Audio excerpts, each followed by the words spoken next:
Hello guys, good afternoon po. Welcome to Ramboy Vlog again. Nandito na naman ako guys. For today's video guys, season na po kayo ng mga manok. Kaya ang gagawin po namin dito sa RSG Farm, magpapakupa po kami ng mga manok. Kaya nilalabas po namin ang mga manok ngayon guys. Pagkatapos po nitong maupahan guys,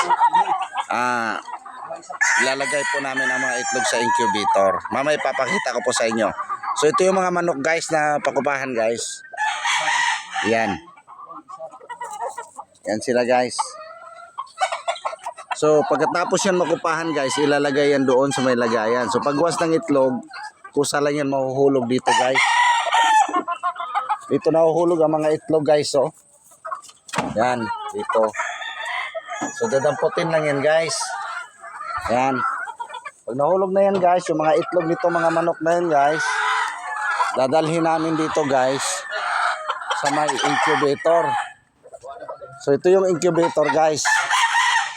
Since gawa na po yung incubator namin, ito siya. So ito yung incubator namin guys. Napakaganda. Ayan guys, ito siya. So dito po namin i-incubate ang mga itlog guys sa loob. Yan. So yan siya guys, yun yung incubator po na diyan namin i-incubate ang mga manok. Okay? So thank you for watching guys.